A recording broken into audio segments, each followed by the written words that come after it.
and start to believe it. It's very hard. You have to look. I mean, you know, these are decent, good people, and they. It's like. I mean, I don't want to. I mean, I don't want to say so many alarming things, but I mean, it's. You know, how do people get involved in these destructive relationships just between two people? You know, there's a lot of people that get knocked around and come back, and you know, I doubt the person knocked them around on the first date. And it's,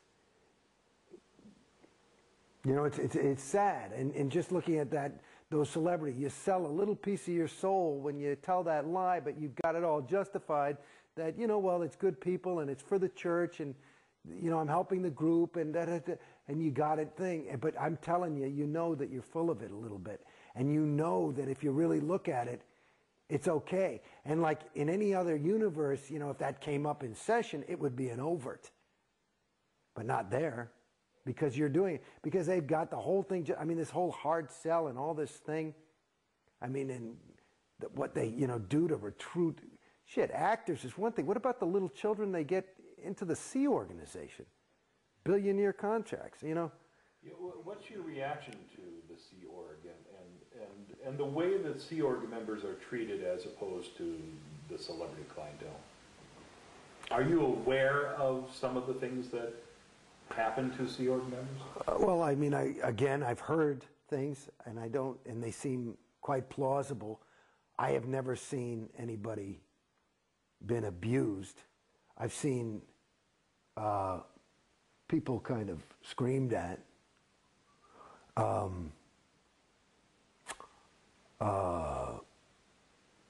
But I've never seen that kind of abuse. To me, I mean, it's,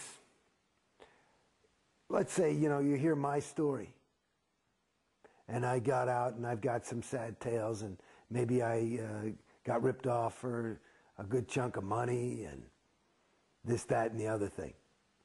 If you look at that as compared to somebody who joins the Sea Org, it's not even comparable.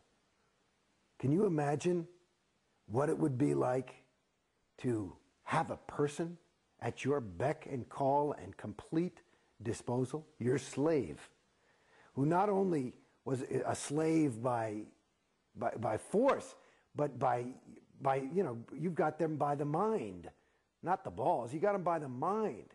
So they're in love with you, devoted to you, to do whatever you want for their entire lifetime. Okay? And you can just get them, so they're working, let's say, I mean, just a person working 100 hours probably is what the average Sea Org person works a week. I'd say about 80 to 100 hours a week. What's the minimum wage on that? Is, you know, I mean, it's not even minimum wage shit. I mean, they build the buildings. They do everything. High-tech stuff. I mean, is it worth at least $75,000 a year? So that's it. And then you get that for 50 years, 40 years, because they get them when they're teenagers. You know? And they've also hired a dentist who takes care of their teeth. They've also hired you know, all these kind of things. It's part of their organization. I mean, what is that? That's just millions and millions of dollars worth of free labor. I mean, it's not only that, plus your whole life. And what do they get in exchange? They believe that they're saving this sector of the galaxy. And that's enough for them. And they're the few people who have the ethical fortitude to make that kind of a commitment. What's your reaction to the RPF? Those are the rules of the game. But I mean, to me, what it is more of a way to control. You know, people end up there if they're, I would think, to some degree they feel getting out of control. And so what do? Is you put more control over them until you got them back in control.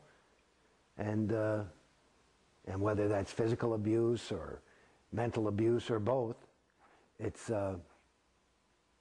what it is. When you're in, did you know the ins and outs of RPF, where families would be split up and people couldn't communicate for months or even years?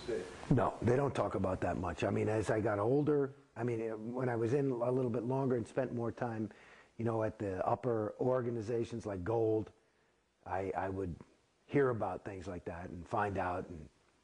But they try to keep that stuff away from everybody, especially celebrities, because it indicates, you know, the company line is that the Sea Org is made up of OTs. It's a group of OTs, okay? So for these people to fail, it's meaning that OTs are failing.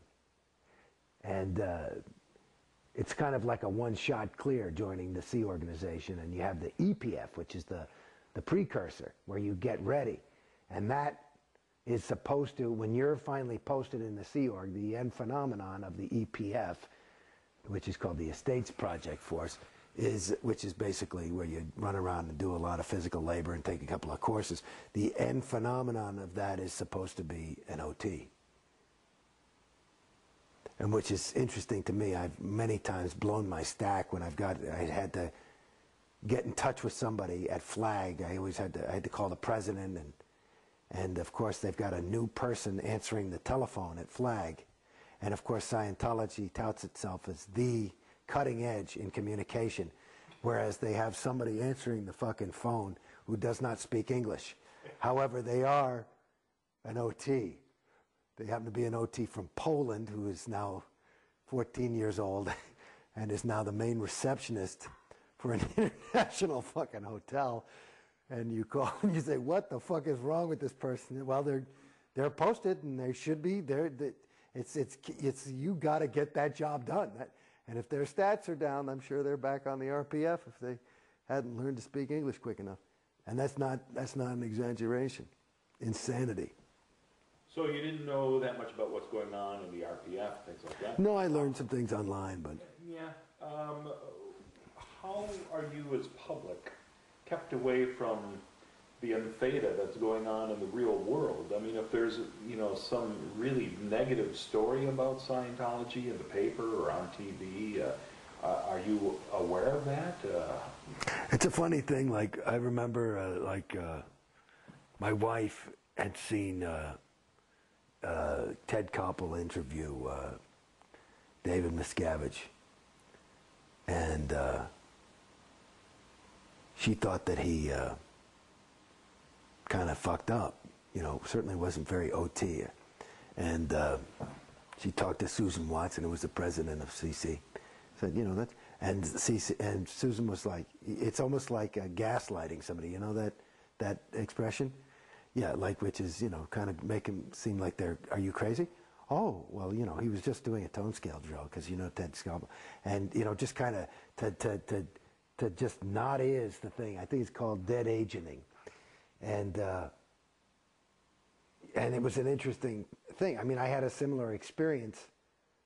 Well, just seeing Tom Cruise, you know, acting a little bit in a way that, you know, could distress a lot of people. And they make it into like, well, this is the greatest. Yeah, no, this is good. People just can't handle his level of enthusiasm, you know. And it's a little, okay. So that's the company line, and you go, okay, you know. Even now, when with the release of the Tom Cruise tape and global attention to this, they're trying to spin it as a positive that all these people are coming to our site and learning about Scientology and joining. Right. Whereas the rest of the world is thinking, no, Tom Cruise is nuts. Yeah. Yeah. Well, you know, that's the thing, though. In their own little world, it makes sense. The funny thing is that is a Scientologist talking to Scientologists. I mean, that's Tom Cruise, who's sitting there. I've done these kind of videos, being interviewed, knowing that his audience is people in the audience of an event that's going to be made up completely of Scientologists, and his job is to get some fire under their asses so they can jump out and start behaving more like him. And that's basically what it is.